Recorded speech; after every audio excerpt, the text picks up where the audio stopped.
Hey everyone, welcome to Mindful Mindsets, and today we're going to talk about how to be more self-accepting. So we know how important self-acceptance is to mindfulness, because if we're not self-accepting, if we're criticizing ourselves, if we're being harsh on ourselves, we're not going to want to be with ourselves.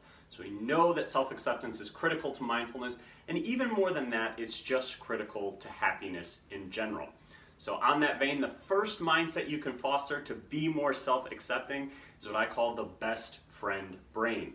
So if we're not self-accepting, we're not going to want to be with ourselves, just like if we had friends that were not accepting of us, we would not want to be with them either.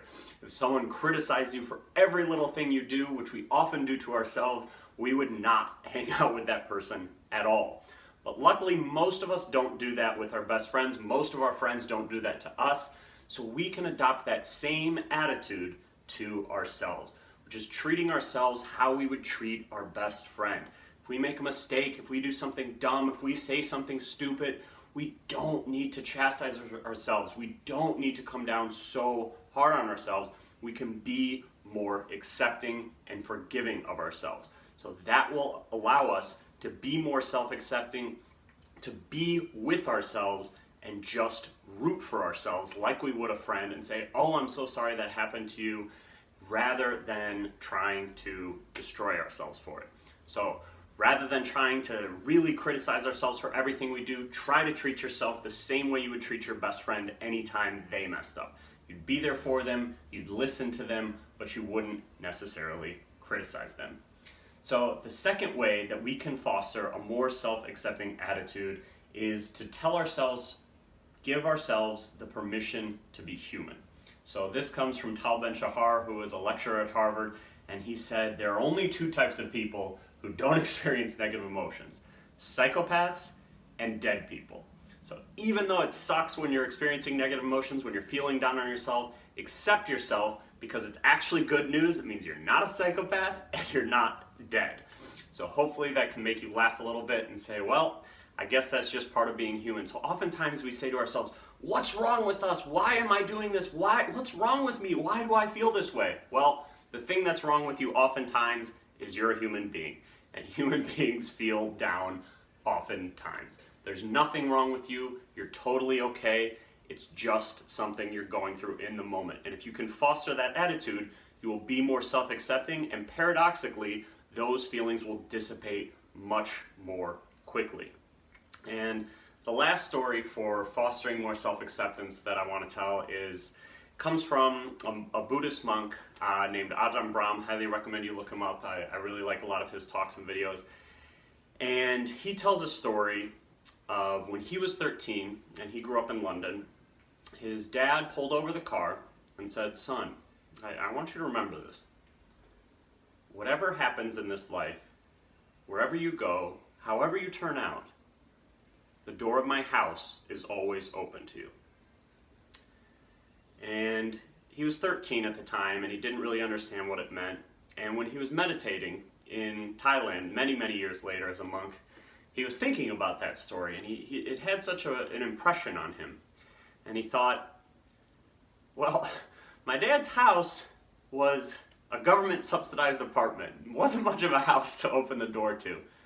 But he realized what his dad meant was, son, wherever you go, whatever you do, however you turn out, the door of my heart is always open to you, no matter what.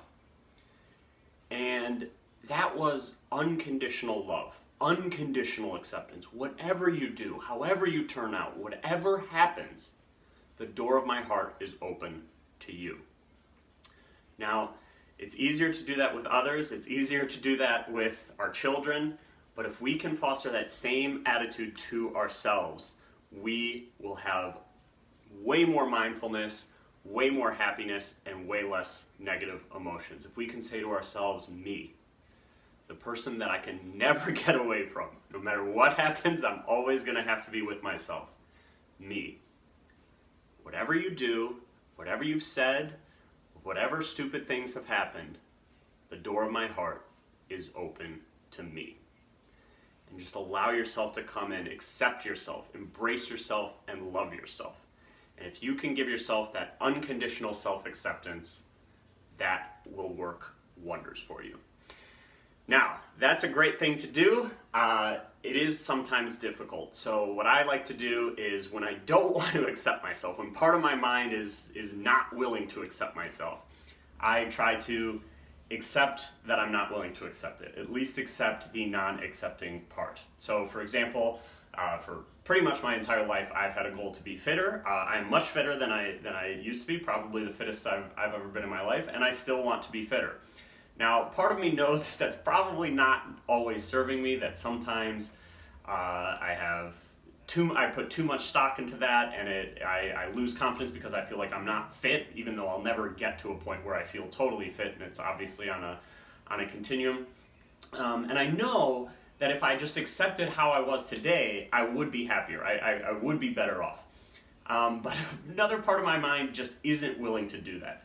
I've just put too much stock in it, and while I want to accept myself, I often find difficulty in doing it. So when you're in that circumstance, whatever it is that you're having difficulty about yourself accepting, just take a step back and accept the fact that you won't accept it. Accept the version of yourself that won't accept part of yourself. So in other words, accept your non-accepting self. Sometimes if we're really angry or really insecure or really emotionally charged about something, we won't even be able to accept our non-accepting self. And in those circumstances, we should accept our non-accepting self. So whatever level that you can intervene at and accept whatever version of yourself you can, it will always be helpful. So the goal is, of course, unconditional acceptance of ourselves and of others and of the world. That's not always feasible for us depending on our mind states. So wherever we can intervene and accept ourselves and accept other people, that will always be helpful. So I hope you found this video helpful. I hope you accept any flaws in this video, any stupid things I said, any missteps that I make. But more importantly, I hope that you accept yourself, and we'll see you next time.